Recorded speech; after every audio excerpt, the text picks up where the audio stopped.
यीशु दिल में आ जाओ, मेरे मन में बस जाओ।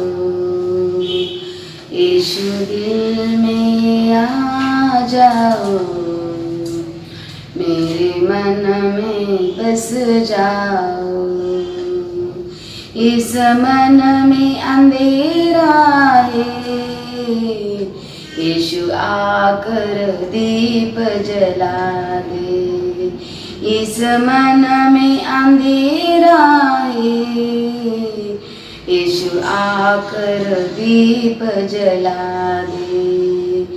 इस पाप के दर दर से डूबता चला जा रहा हूँ। इस पाप के दर दर में डूबता चला जा रहा हूँ। आकर अपना डूबते हुए को बचा लो। आकर अपना हाथ डूबते हुए को बचा लो। यीशु दिल में आ जाओ, मेरे मन में बस जाओ।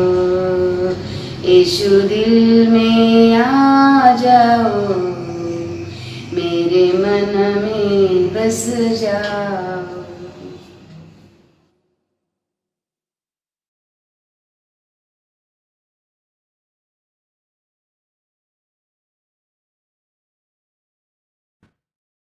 Nehemiah chapter 7, verses from 1 to 6. After the wall had been rebuilt, and I had set the door in place, the gatekeepers and the singers and the Levites were appointed. I put in charge of Jerusalem my brother Hanani, along with Hananiah, the commander of the citadel, because he was a man of integrity and feared God more than most men do. I said to them, the gates of Jerusalem are not to be opened until the sun is hot. While the gatekeepers are still on duty, have them shut the doors and bar them. Also appoint residents of Jerusalem as guards, some at their posts and some near their own houses. Now the city was large and spacious, but there were few people in it, and the houses had not yet been rebuilt. So my God put it into my heart to assemble the nobles, the officials, and the common people for registration by families. I found the genealogical record of those who had been the first to return. This is what I found written there. These are the people of the province who came up from the captivity of the exiles, whom Nebuchadnezzar, king of Babylon, had taken captive. They returned to Jerusalem and Judah, each to his own town.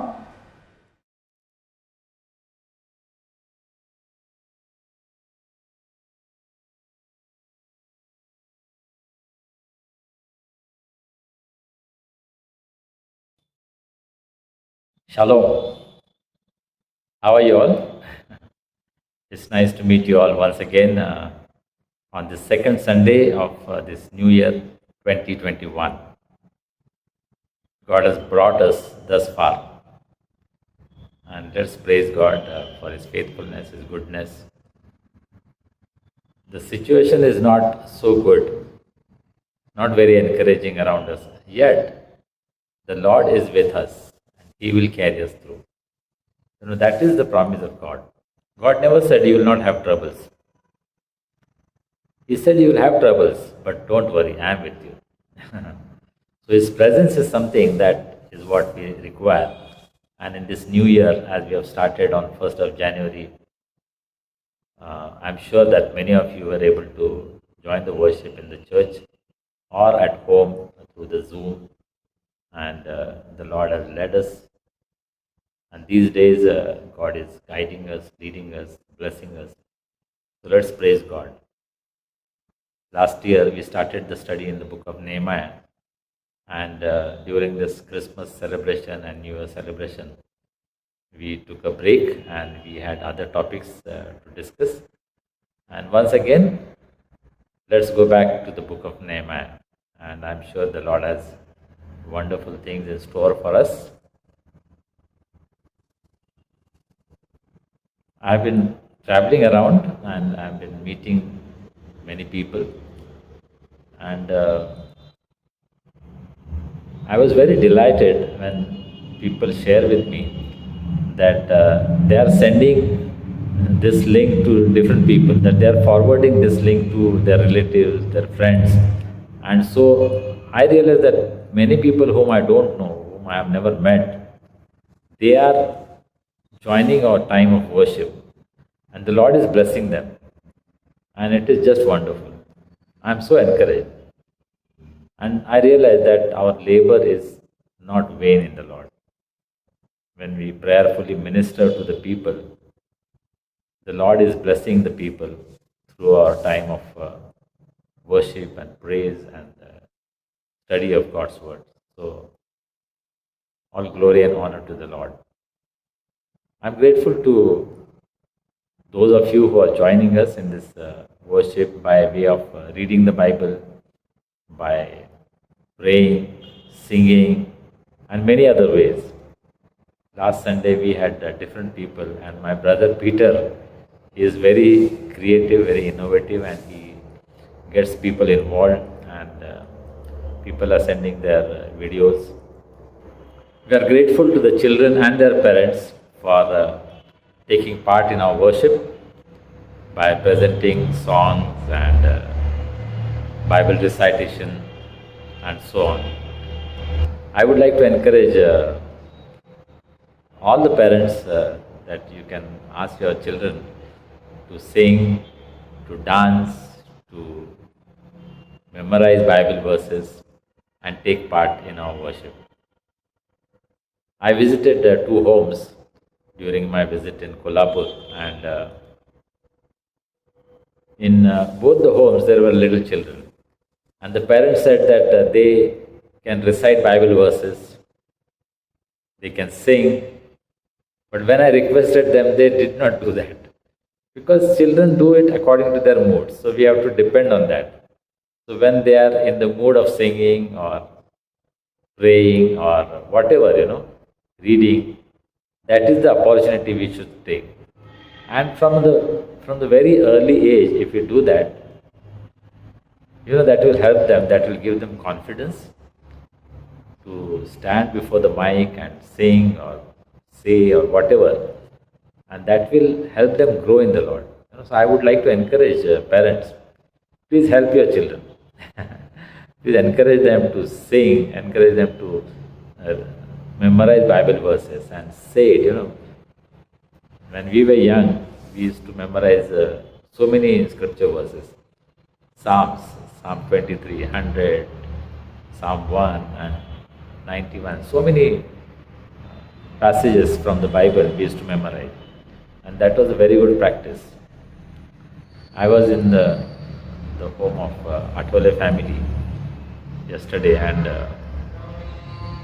they reminded me about Dr. Lokhande, their grandfather, who was very strict, and every day he would ask them to memorize a new verse.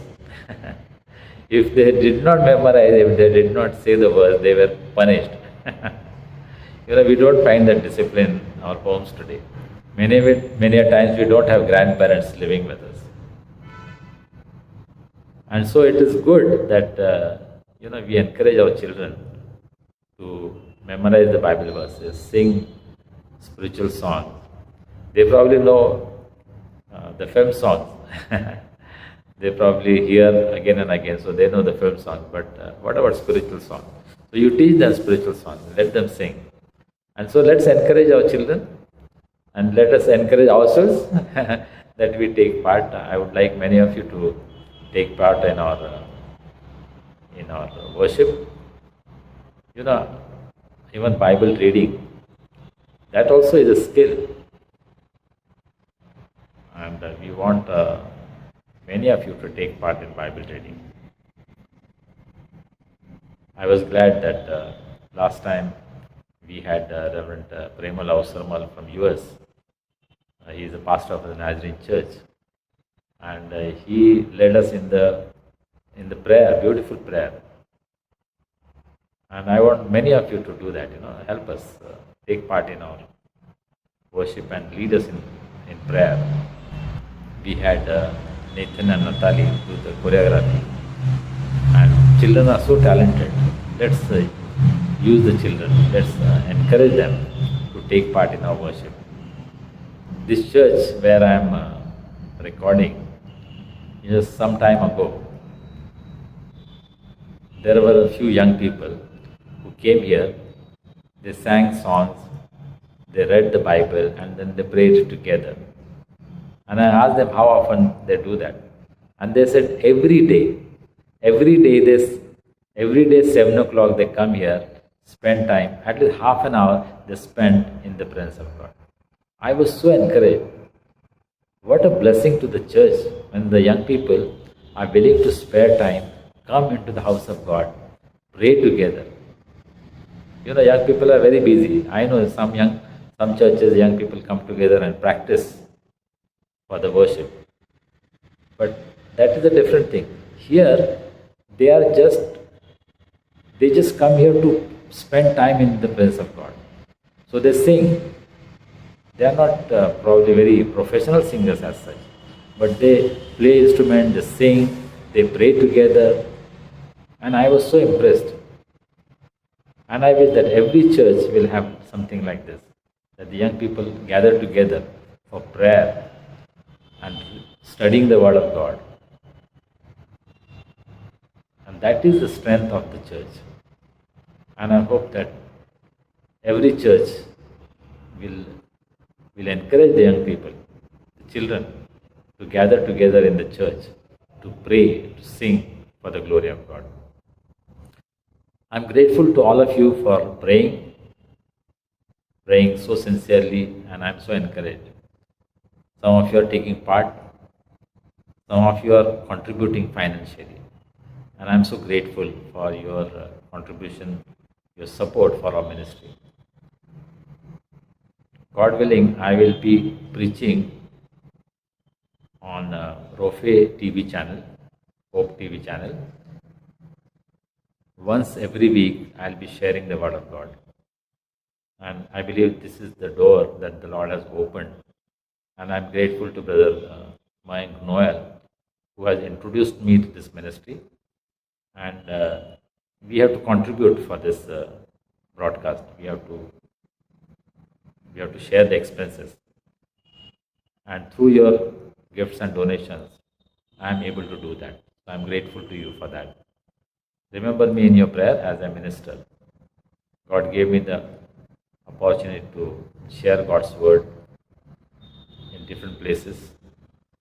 It was very nice to meet Pastor Skinner Thompson and his wife and their son Josh and his wife Julia and their grandson Jonathan. I had a wonderful ministry in the church, and the pastor shared that the church was blessed, and that is such an encouragement. I'm grateful for the opportunity that the pastor has given me. He himself is a very good Bible teacher and preacher, but yet he welcomes servants of God to minister in his church. Let's continue our study in the book of Nehemiah. Let us see what the Lord has for us in this new year as we continue our study in the book of Nehemiah. Nehemiah chapter 7, verse 1. After the wall had been rebuilt and I had set the doors in place, the gatekeepers and the singers and the Levites were appointed. This was such a crucial moment in the life of Nehemiah and the people of Israel, where he could say, the wall has been rebuilt. Earlier we have seen chapter 6 verse 15. So the wall was completed on the 25th of Elul in 52 days. In 52 days, the wall was completed. It was a massive task. It was a huge task. But because of the determination of Nehemiah and the support that he received from the people of Israel, their commitment, their dedication, that they were able to finish this huge task in 52 days. Probably a record time to finish that work. When we say that there is a house opening, it's very simple, isn't it? Very beautiful occasion. But how much has gone before that? There's so much of preparation, so much of hard work. When we hear that a child has been born, we congratulate the parents. But how much has gone before that birth of the child? For the life of the mother, it is a very difficult, trying time. For 9 months, she has to carry that baby. And for the whole family, they are so careful. There's so much of precaution that they have to take. They have to care for the mother. And it is a very difficult task for the mother to take care of that child in the womb. And then that day comes when the child is born. That process of childbirth also is a very challenging, very crucial time. But when we just hear a child has been born, it brings a great joy. See, Nehemiah has completed the wall, but there has been so much of trouble, so much of pain, so much of hard work. There was so much of opposition. And he overcame all that and he has completed the task. In your life also, I'm sure you have experienced that. Whether you have built a house, whether you have got your children married, whether somebody has given birth in your family. All those occasions are very special occasions, isn't it? But let's praise God for the time when we could say that the work is completed. God is looking at each one of us.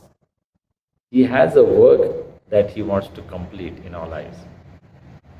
And how joyful that moment will be when God will say, my work is completed in this person's life.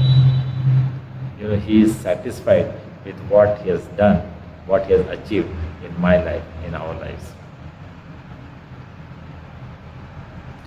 So Nehemiah says the work has been completed, and then the doors are set in place. See, first the wall is completed, then the doors. Now, both have different purpose. See, the wall is there for protection, to protect from the enemies, from the natural disasters, maybe animals and so on. And the doors are there for people to enter. Doors are to welcome people. Doors are there also to protect, to stop people from entering. But doors are there so that people can come in, isn't it? Doors are open. And then, after that is completed, after that work is done, then he has appointed the doorkeepers, the gatekeepers, singers, and Levites. 3 types of people are appointed. The doorkeeper, one who would protect the door, one who would welcome people. And Jesus in John chapter 10 verse 7 says, I am the door of the sheep. I am the door, Jesus said. He is there to welcome us into His kingdom. In fact, He gave His life for that purpose, so that we may have entry into God's kingdom, into God's house. He sacrificed His life, He shed His blood, and He became a door for us, so that we can have entry into the kingdom of God. See, doors are so significant. Doors are the gateway to heaven. We receive entry into God's kingdom by putting our faith in the Lord Jesus Christ. Everybody cannot enter heaven. God has put Jesus there, and only through Jesus we can enter heaven. Only when we receive Jesus into our lives, when we repent for our sins, when we accept Him as our Lord and Savior, then we have entry into the kingdom of God. And therefore Jesus said, I am the door. Those who enter through me can have everlasting life. It is only through Jesus that we can enter heaven and we can have everlasting life. Does that happen in your life? Have you entered God's kingdom through the Lord Jesus Christ? Have you trusted Him as your Savior and Lord so that He can allow you to come inside and be His child and be a citizen of heaven? Have you done that in your life? And then the other category is the singers. We wonder what is the importance of singers in the building of the wall and gates. But for the people of Israel, everything had a spiritual dimension. You know what? When God created the nation of Israel, He said, you will be the light to the nation. So it was a spiritual purpose. He did not just create His people for, to bless them. No, He said, you will be a light to the nation. You will be a blessing. So there is a spiritual purpose in creating the nation of Israel. You and me, we are the partakers of God's kingdom. We become citizens of heaven by trusting in the Lord Jesus Christ. And the Lord has a purpose and a spiritual purpose in our life. Now, the singers were supposed to be instrumental in the worship of the living God. They were supposed to lead people in the times of worship. And it is not only in the assembly, it is not only in the worship time. But when we see the history of Israel, even when they were marching for the war, they were singing. So singing is not only in the worship place, but it is everywhere. When you go to war also, you have to sing. They could win a war by singing hallelujah around the walls of Jericho. The walls came down because they were singing hallelujah. And they were shouting. They were shouting the name of God. That is the beauty, that is the power of singing God's praises. We must take singing very seriously. Some churches are very serious about praise and worship. And they take a lot of pains, a lot of efforts to prepare their worship team. Pastor Willie Soanes, in one of the places when I heard him, he was saying, in fact, I was translating for him. And he said that in my church, when I appoint people in the worship team, for first 2 years, they have to only lift chairs, they have to arrange the PA system, the mic system, and they have to do all this manual work. They don't start singing. Singing is a big task, singing is a big work. So some churches take praise and worship, singing very seriously. And then there are other churches. They will ask anybody, oh, come on, you start, you sing. Anybody who doesn't know singing also is asked to sing. And they are making a mockery of singing. I was in a church recently, and the person who was leading the worship, his singing was awful. He was singing in different notes, different pitches. And I could not enjoy that singing. I could not continue singing. It was very disappointing. And if you have this kind of leaders who don't know anything about singing, why should they be leading singing? Aren't there enough people in the church who can do that part? Yes, he may be a good leader. Let him lead the worship. But when the part of singing comes, he must entrust that to somebody else who knows that job well. Singing is a very special ministry. I am so blessed, I am so encouraged, I am so glad that my brother Peter, who is leading us in this worship, who organizes everything, he is a gifted musician, singer. He is a very talented singer, but he doesn't want to promote himself. I have to tell him, please sing one song, please sing one song. But he is very careful about the people who are taking part in our singing.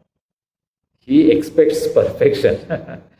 He expects that the shooting should be good, the lighting should be good, the voices should be good, the sound should be good. He wants to take care. We have to be careful that whatever we are doing it for the Lord. And so we need to take efforts. Nehemiah appointed singers. It was a very specialized ministry among the people of Israel. What about the church? Do we take singing for granted? We need to consider this. We need to think about this. How are we engaging people in our choir, in our singing? Are they doing a good job? Can we encourage them? Can we help them that they can perform better so that the name of the Lord can be exalted, that people can be blessed? Can we do that in our church? And then the third group was what? There were gatekeepers, singers, and Levites. Levites were a special group of people appointed among the people of Israel, right from the beginning. There is a book dedicated for this, the Leviticus. The duties of Levites is mentioned. They had duties to perform, the sacraments.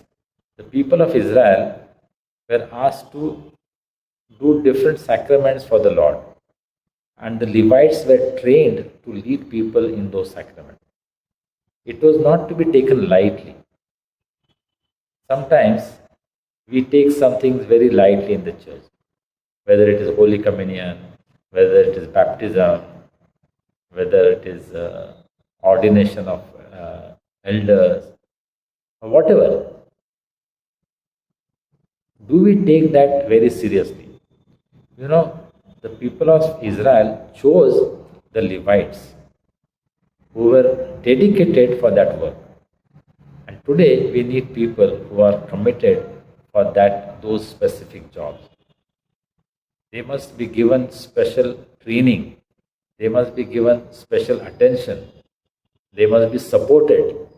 The Levites were not supposed to work. A provision was made for them so that they don't have to worry about their daily needs. But their needs will be taken care of so that they can fully concentrate on the work that was given to them to lead the people of Israel in different sacraments, in the sacrifices that they were supposed to offer. Ministry to the Lord is more important, and so people were separated. Today, there are churches who are struggling to have pastors. There are huge churches where there is only one pastor who is taking care of the whole flock.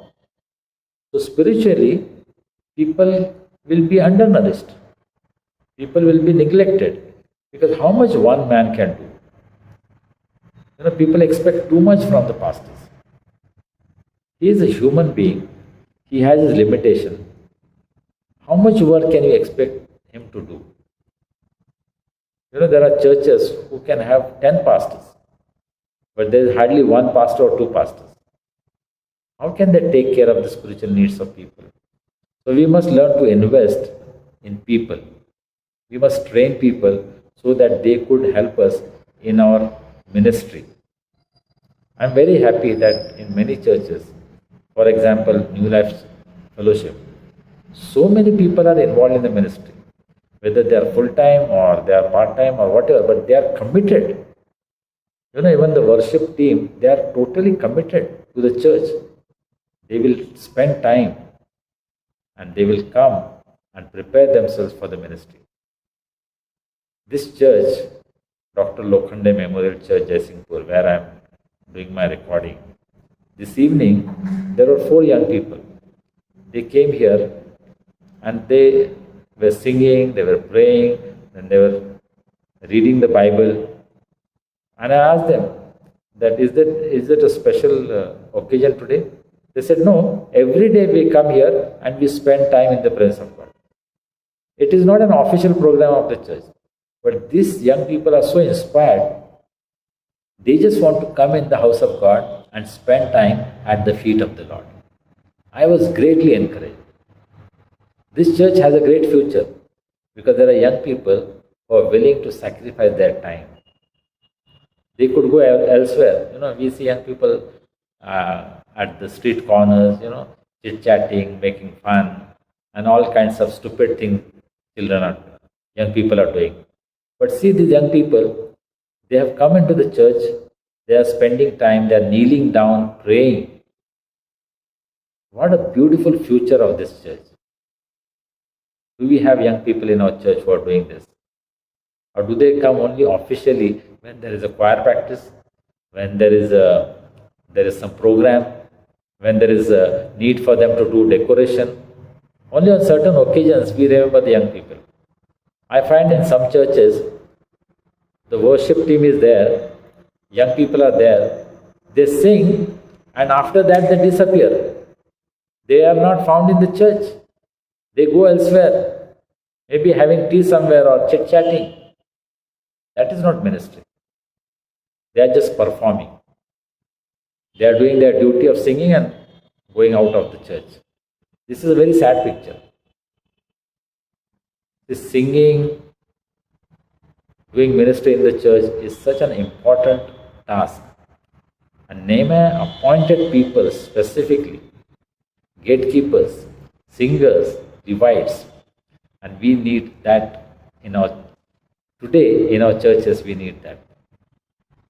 We need to develop people who will be involved in different aspects of the ministry. Sometimes people expect everything from the pastor. He should preach, he should pray, he should read, he should do the sacrament, he should counsel, he should sing. Everything the pastor only should do. And other people are just coming there to listen and to enjoy. This is such a sad picture. I think we need to change this. Let us do that in our own churches. Verse 2. I put in charge of Jerusalem my brother Hanani, along with Hananiah, the commander of the citadel, because he was a man of integrity and feared God more than most men do. See now, first Nehemiah appointed the gatekeepers, singers, and the Levites. So all the spiritual responsibilities were given. Now, so coming to the practical work, the administration of the whole town. Now he has appointed 2 people. His brother Hanani. You remember Hanani? In the first chapter, he is the one who brought the news to Nehemiah that the walls are broken down, the gates are burned. And because of that news, Nehemiah comes back to Jerusalem and starts the work. He is a very important man. He may not be a big leader, he may not have done a lot of work, but he has done something very, very important, that he has brought Nehemiah. Because of his report, Nehemiah has come to Jerusalem and has started this work. See, you may not be a great leader, but you will be influential in starting a big task, big work. So don't be disappointed if you are not recognized. But you are doing a great ministry when you are used by God to influence somebody, maybe a great man of God. We do not know who brought Billy Graham to the Lord. Maybe a Sunday school teacher. But she has done such a wonderful work. She introduced Billy Graham to the Lord Jesus and he became a great evangelist. Maybe God can use you. He was his brother. Brothers are very special, isn't it? Aaron helped Moses. Moses was a great leader. Aaron was just assisting, but he also was very influential and he did great work. Of course, he did some mistakes, but he was a great help and support. God, in fact, said, God appointed Aaron that I will give you a mouthpiece. God told Moses. Moses was not willing to take up the responsibility. He said, I cannot speak. I am slow to speech. So what did God say? I will send your brother Aaron. Look, he's coming. And then God gave him the responsibility to assist Moses. God prepares people, even brothers, for the ministry. My brother Peter is a great help. He is a better minister than me actually. He does much more work than I do. He really struggles hard. He is really so committed. He is so talented. Without his help, we could not do this online service at all. Because of his dedication, because of his gifts, we are able to do such a wonderful job of producing this online service non-stop from 22nd of March. Over almost a year now, he's been doing this faithfully without expecting any benefits. He didn't charge me anything, but he's been faithfully doing this. Brothers can be such a blessing. Pray that God will give you a brother who will stand with you. He may not be a real brother, but he will become a brother to you. He will support you. He will stand with you. He will encourage you. He will strengthen your hands. We all need somebody like that. A brother who will be with us, who will stand with us. Nehemiah gives him authority. When we have somebody who helps us, who supports us, we must give them authority. See, in my online worship, I have given full authority to my brother Peter. He makes decisions. What to take, what not to take, I don't question him. He has the final authority. Even in my sermon, if there are any mistakes, he has the authority to delete some parts. He is wise. He knows what is useful, what is not. Sometimes I make mistake, but he knows what is the right thing. So we must give authority to the person who is helping us. Nehemiah gave authority to Hanani, his brother. Today, we see some churches, there is a one-man show. There is nobody next to the pastor. The word of the pastor is final. Nobody can question that. And there are no assistants in that sense. Yes, there are many people who are helping, but nobody has authority. Always the authority is with the pastor. If pastor says this, that has to be followed. Nobody else has authority. And I think that is not a very healthy situation. We must have a teamwork. We must have a ministry where we share not only our responsibility, but also our authority. We must give people authority so that they can exercise their responsibility more effectively, more powerfully. Are leaders willing to share their authority? You find problems in the churches today because the leaders are not willing to share authority. They want everything in their hand. Many Christian organizations, many churches, because either the pastor or the president or the director or whoever is the supreme authority, he wants to hold everything in his hand. He does not want to share. He does not want others to enjoy any authority. He must be consulted for everything. And that is such a sad picture. In the house of God, we must have a team who can take decisions. We must consult one another. Is that happening in your church? Think about that. Now, it is not only Hanani, the brother, but Hananiah, the commander of the citadel, because he was a man of integrity and feared God more than most men do. Very important man. He was in charge. He was a CEO next to Nehemiah. He had a great authority, great power. What was his qualification? Very interesting. He was a man of integrity. I think something that is lacking in Christendom today. In our Christian leadership, if there is something that is lacking, that is integrity. Are you a man of integrity? Our leaders, are they men and women of integrity? That is a big question. There are so many scandals. There are so much of misappropriation of funds. There is so much of corruption in the church and in Christian organizations. There are some people who are so stuck to their position that they do not want to give up. By hook or crook, they want to remain in that position. There is no integrity. They are only interested in money, in power, and in popularity. There is no fear of God. You know, the qualification of this man, Hananiah, that he feared God more than all the people. What a qualification. It doesn't talk about his other qualifications. It doesn't talk about how big his house was, how much riches he had made, how much he had studied. You know, the greatest qualification for a Christian leader is he fears God. If there is a fear of God, everything will fall in line. The problem with many of us, our Christian leadership today, that we have no fear of God. We are not men and women of integrity. Let's confess. Let us accept that we have failed in this area.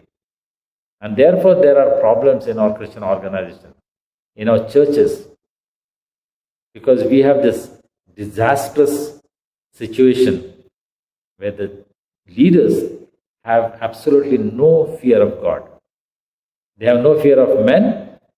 They have no fear of government. They are breaking rules left and right. Christian leaders are amassing wealth by every means. All the falsehood is there, and yet they are leaders. Very sad picture. But what is the model that we see in the Word of God? A man who had a great integrity and feared God. Maybe come back to those qualifications in our churches, in our organizations. That will be the qualification that we will be looking for. You look for an advertisement for a pastor or a Christian leader in organization. What do they ask for? They ask for their qualification, their secular qualification, maybe theological degree, their experience, maybe he should be married, and things like that, maybe experience. But do they ask he should be a man of integrity? Do they ask this simple question that he must have the fear of God? I think we take it for granted. We think, oh, Christian leaders must have a fear of God. No, we don't have the fear of God. Many of us, we call ourselves Christian leaders, but we have absolutely no fear of God. If we had a fear of God, it will reflect in our lifestyle. We will not boss over people. We will not amass wealth. We will not waste our time in court cases. We will not run after popularity. Many of our leaders are engaged in that. They want more popularity. They want more money. They want more authority. This is such a sad picture in the church today. Can we change it? Can that change begin with me? Think about that. Verse 3. I said to them, the gates of Jerusalem are not to be opened until the sun is hot. While the gatekeepers are still on duty, have them shut the doors and bar them, and appoint residents of Jerusalem as guards, some at their posts and some near their own houses. See, now what is the arrangement? First, the spiritual aspect is taken care of, the singers and the worship leaders and so on. Then The main administrators have been appointed to take care of. Now some practical thing. Do not open the gates until the sun is hot. Early morning, maybe people are not alert. Maybe they are sleepy and the enemy can take advantage. So let us not give any room for the enemy to attack. Let the sun be hot so people are awake, people are already busy, they are prepared, and then the gates can be opened. And how the doors should be locked, that also very specific. Shut the door and bar them. It is not just putting the latch, but put bars so that it cannot be easily broken. See, the gate is the way enter into Jerusalem, the city of God. And that has to be protected. In our spiritual life also, there are places which have to be protected. Our mind is the gate for our personality, and the mind has to be protected. Bible tells us to protect our heart. That is the most important part of our life. So also, we need to be very careful what enters inside. We cannot allow anything and everything to come and occupy our lives. We must be careful. So we must protect the doors, the entrance to our mind, to our heart, to our body, to the life of the church. We need to be careful. What are we allowing to come inside? And then he says, appoint residents of Jerusalem as guards, some at their posts and some near their houses. And he had done that earlier. See, he's getting everybody involved. All the residents are responsible people. They have to be active. They have to work. In the building also, he had asked people to work. He said, okay, you cannot travel anywhere. Right in front of your house you can work. Do the work right in front of your house. And that's what they were doing. Now, the protecting also, guarding the place also, he said, let people guard in front of their homes. Some can go to the posts where there are special places, but the others, they can simply guard in front of their house, the front side of their homes, near their house. They have to take care. And today, every Christian home must be watchful. We must be careful. We must care for our children, that they are not impacted by the philosophies of this world and the thoughts of this world. They are bombarded again and again. They learn about God, that the world teaches there is no God. There are so many atheists, very good people. They say just live a good life. You don't have to believe in God and all that. You don't need God. You just live a good life. Be a good human being. We have to protect our children. We have to protect our young people. There are new kind of lifestyles are coming. Same-sex marriage, which is rampant in other countries, but now it is coming in. It is becoming popular in India also. If you love somebody, you marry. Whether he is a man or woman, doesn't matter. So a man can marry a man, a woman can marry a woman. That is acceptable in the society. But according to the word of God, is it acceptable? So we must guard. We must guard our children. We must guard our young people, that they are not influenced by these wrong things of life, these wrong principles, wrong doctrines. Some people, even in the name of servants of God, are coming and destroying families. There are some Christian cults. There are some people who are teaching wrong doctrines. And we need to be careful. So in front of our home, near our home, we have to guard. And then there are special places. People are prepared to be engaged in some ministries where they have to be watchful, they have to guard, they have to protect.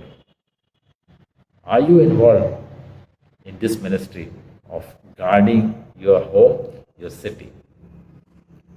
People are needed to be watchful. You have to be careful and help the leaders in this ministry, in this work of guarding the city. God is inviting you. Get involved. Get involved in this work of protecting our people, our homes, our community, our neighbors. We have to protect them. Verse 4. Now the city was large and spacious, but there were few people in it, and the houses had not yet been rebuilt. See, Jerusalem is a large city, but the people were few because it was an abandoned place earlier. So people had left. Many people were in captivity. Many people had maybe left the city, they had gone. And so there were very few people. But the wall was completed. And so it was a difficult task for the people to maintain that place, to take care of that. Interestingly, though the wall was completed, the houses were not built. Normally, what do? We build the house first. Then we build the fencing. Isn't it? But here, the fencing was over and the houses were not built. The fencing was for the community. Houses were for individuals. See, the individuals were not the focus. It was the community. See, the body of Christ must be the focus. The church must have priority over individuals. Yes, individuals are very precious.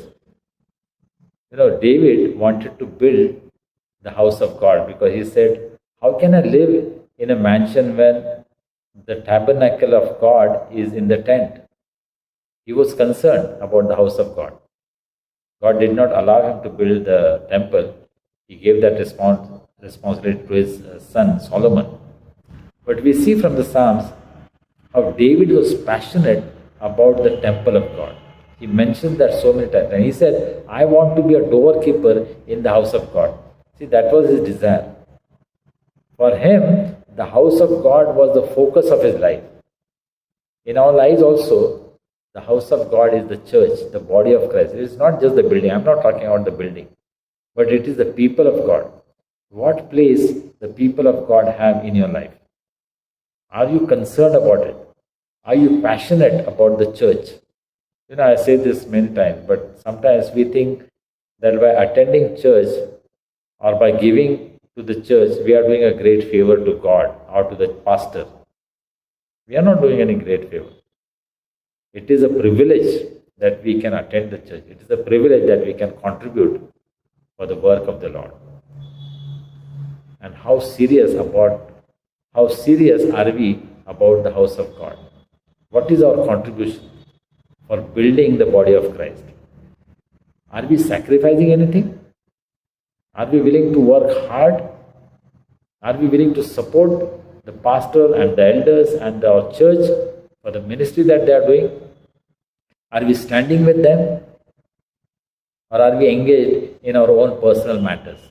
I want to build my home. I want to build my house. I want to build a mansion. Why should I worry about the church, about the house of God? What are our priorities in life? Are we so self-centered that we will beautify our home, but we neglect the house of God? It is time to think what are our priorities, where we are spending our money, our energy, our time. May God help us to set our priorities right. So verse 5. So my God put it into my heart to assemble the nobles, the officials, and common people for registration for families. I found the genealogical record of those who had been the first to written. This is what I found out written there. Now he has come to very important work. This was not his initiative. He did not think, but God put in his heart that he should register the people. the genealogy of the people. And that is the very important aspect of Jewish life. Every Jew knew his ancestors. Even their prayer, they would pray the God of Isaac, God of Abraham, God of Jacob. So they always remembered their forefathers. And they maintained their genealogies. And so, in the Bible, we see that the genealogies are maintained by the Jews. When Jesus was born, we read in the Gospels that his genealogy is mentioned. Right from Abraham, it can be traced. See, God is interested in generations. God is interested in the past, in the present, and in the future. God wants us to know where we come from, where we are, and where we are going. Genealogy is very important. That does not mean that we should take pride, oh, I am from this family and that family. No. But we should know where we come from. Yes, we all belong to Adam. We all came from him. But the people of Israel maintained their genealogical record. And we must be grateful for our forefathers. Am I grateful for my grandfather, for my father, for my great-grandfather? I'm very happy that I think in Kerala, they can go back to their ancestral line. They can know 3 generations, 4 generations, 5 generations, 7 generations, their forefathers. They can trace, they have family tree. And that is good, I think. There are some beautiful examples, beautiful working of God in the lives of people, and we should know that, how God has worked. God works through generations, from generations to generation. God has shown his faithfulness in generations from one to another, and we must declare his faithfulness. And so it is important. But this is very important here, that God put that in his heart. Whereas earlier, David also ordered registration of the people, and God was very upset with him. And he was punished for that. It is not because of my thinking. If it is done because of pride, what is my achievement, to show what I can do, what I have achieved, then that is wrong. But when God puts it, then we must obey. And this is what we find here, that God told him that he must do the registration of the people. And this is so important. He is obedient to God. What is God's plan? He is listening to that, and he wants to implement that for his people. And this is what we must learn from Nehemiah, that he is listening to God, and he wants to obey and implement what God is saying. Not out of my own mind, not what I want to do, not what I want to achieve, not to show my greatness, but because God is saying, I will do it. Is that your response to God? We have had the reading only 6 verses, but I want to finish at the last verse of this chapter. It has 73 verses. Chapter 7 of Nehemiah has 73 verses. And what is the last verse, 73? The priests, the Levites, the gatekeepers, the singers, and the temple servants, along with certain of the people and the rest of the Israelites, settled in their own towns. See the final settlement. Nehemiah is doing very systematic work. He has worked under the king of Babylon. He knows how to work. He is very professional. And we need this professionalism in our churches today. We cannot be casual. We cannot be very vague. The other day when I was preaching in both Jaisinghpur and Kolhapur, this is what I said. What is our goal for this year? What do we want to achieve? Not for my personal good, not for my personal benefit, not to fulfill my own dreams and desires, but what does the Lord wants us to do this year? What He wants us to achieve for Him? How can my people grow in the Lord? how they can be more prayerful, how they can be more serious about the study of God's word, how they can be more witnessing. Are we making any plans? Or we are only stuck with our annual programs? Christmas, Good Friday, Easter, Father's Day, Mother's Day, Teacher's Day, church anniversary. Finish. We are not going anywhere beyond that. We have no other plans. We do not want to see that more souls are added into the kingdom of God.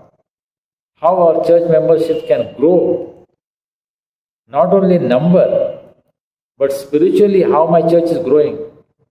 Where are we going spiritually during this year? Will there be more prayer meeting? Will there be more study of the God's word? Will there be more witnessing, outreach? Do we have any plans? Do we have a strategy? Are we thinking like this? We need to think very strategically. We are living in very difficult, crucial times. And we must think very carefully as a church, as a body of Christ, where we are going. What are we achieving for the Lord? Not for my own personal benefit, but for the Lord, what am I going to achieve through my church? Are we sure about that? Are we thinking about that? We see very beautifully that He is appointing the priests who will lead the spiritual worship, spiritual leadership, the Levites who will look after the sacrament, the gatekeepers who will welcome people into the house of God, the singers who will lead in worship, the temple servants who will take care of the needs of the place, who will keep it safe and secure, clean. Everything is taken care of. When we think about the church, are we careful about it? What is my contribution in building the body of Christ? What is my contribution in the church life? Majority of us simply go to church. That is also if you have time, if you find time, if we are in a mood to go to church, some of us, then only we go. Otherwise we don't care even that. And then what do we contribute? We sing, we listen, we give our offering. End of it. That's all. What is our contribution? We think by giving our offering we are doing a great favor. How wrong it is. God wants our total commitment in the life of the church, in the body of Christ. We must give ourselves totally. Our time, our energy, our money, our resources, our gifts, our talents. There are so many hidden talents. So many of us can contribute so much in the life of the church. We can sing, we can pray, we can read, we can contribute in so many different ways. God has gifted us with so many things. Are we sharing those gifts in the life of the church? When I say gifts, it is not just money. It is your knowledge, your experience. If you are in a corporate world, you are very experienced. You can use that knowledge in your church life. This church has a great property. They have very good facilities for a retreat center. And I told the leaders, you develop this place as a beautiful retreat place. Make it very professional. Beautify this place so that people will be attracted, people will be drawn. You charge them. You can make money, but then invest that money into developing this place, make it a better place. We need Christian retreat centers, conference center where people can come, spend time. It is already being used. The secretary of this church, Mr. Sakin Athole, he shared with me that this place is being used by many people, many churches, many organizations. They come here, they conduct their retreats. Once they had a 10 days camp here. This is beautiful. But I told them that make it very professional. Have a professional approach to this whole thing. How you can beautify this place so that more people will come here. They will find it very comfortable. People are willing to spend money. If there is a good place, they are willing to spend money. So make it nice. Plant lots of trees so that there will be enough shade. And when we do that, this place will become a center of attraction. People will be drawn here. When God has given us resources, we must utilize those resources and make it useful for the kingdom of God. And the church will be blessed, the people will be blessed, the community will be blessed. I do not know what is your contribution in your church or to the church universal, to the body of Christ. What is your contribution? Are you sharing your resources? Are you sharing your gifts? Are you sharing your talents? Are you sharing your time, your energy? God is inviting you. Come, there is a place for you. I want to use you in the body of Christ. Whatever you have, whatever gift and talent, there is nobody who can say, I don't have any talent. No, every one of us are gifted with something. We must discover that gift, we must realize it, and we must use it for the glory of God in the body of Christ, in the church. I invite you to give yourself with everything that you have for the body of Christ, for the glory of God. God bless you all. Let's close with prayer. Heavenly Father, we thank you for this day. Thank you, Lord, for this time of worship and praise and meditation of your word. We thank you, Lord, that you have spoken to us through your word. Thank you for the life of Nehemiah and the great example that he has been to the people of Israel and for us today. Help us to learn, understand, and implement these principles that which he was following in his life to build the city of Jerusalem, the people of God. And today, Lord, you have called us to be the members of the body of Christ, the church universal, the local church, the people of God. Help us, Lord, that we will dedicate ourselves to build your body in this world, to build your kingdom, to bring people into your kingdom, so that they too will enjoy life eternal, life in its fullness. Thank you, Lord, for what we have learned today. We submit ourselves into your hand. Thank you for being with us, for bringing us thus far. We submit our lives into your hands as we continue to serve you, love you, follow you.